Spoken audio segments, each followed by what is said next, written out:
Welcome back. We are finally going to start building our killer web page. Great.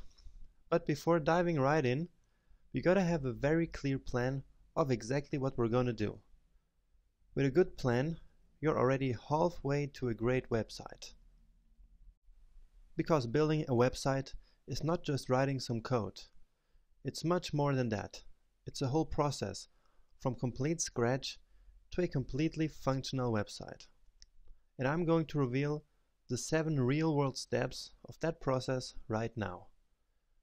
Every good website in the world needs to follow at least these 7 steps. You should definitely take some notes of these. So let's go. Start off by defining the goal of your project. This can be showing your portfolio to the world, selling an ebook, building a blog, or whatever you want. Also define your audience. Ask yourself, which is the typical user that will visit my website? This is important because you should always design with your goal and audience in mind. Once your project is defined, plan your content carefully. This includes text, images, videos, icons, etc.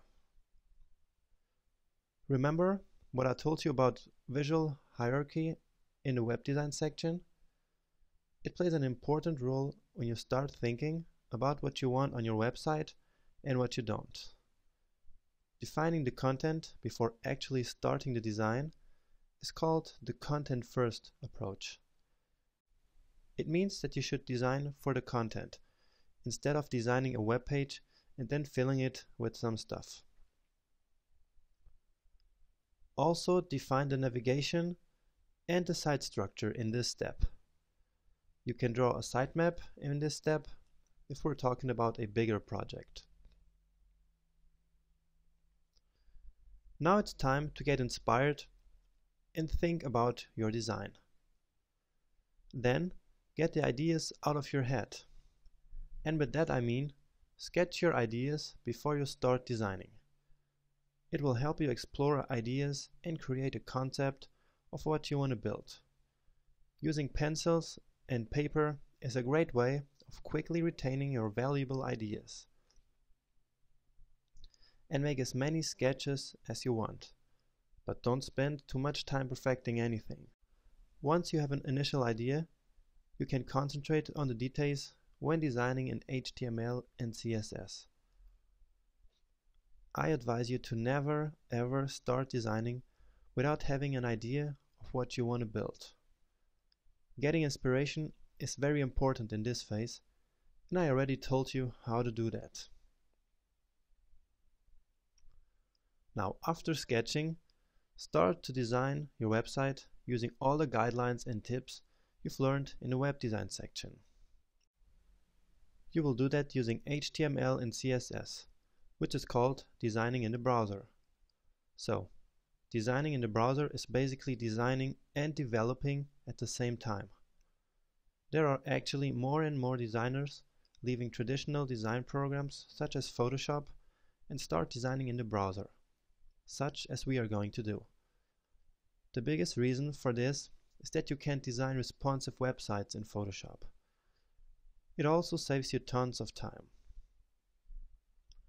And in this phase, you'll use your sketches, content, and planning decisions you've made in steps 1, 2, and 3. This step is of course the biggest part of building a website. But don't forget, all the other steps are also very, very important. Now, before you can launch your beautiful masterpiece for the world to see it, we have to optimize its performance and for search engines such as Google. You don't want a slow website or one that no one can find, right? Your optimized website is then finally ready to launch. All you need for this is a web server that will host your website and deliver it to the world. I will later show you a way to do exactly that. But the launch of your website is not the end of the story. Now it's time to monitor your users' behavior and make some changes to your website if necessary. You should also update your content regularly in order to show your users that your website is alive. For instance, a blog can be a very great way of doing that.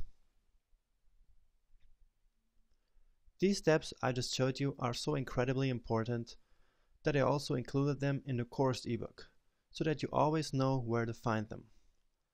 Also in the ebook is the link to a document called the Periodic Table of Web Design Process, if you want an even deeper understanding of the complete web design and development process.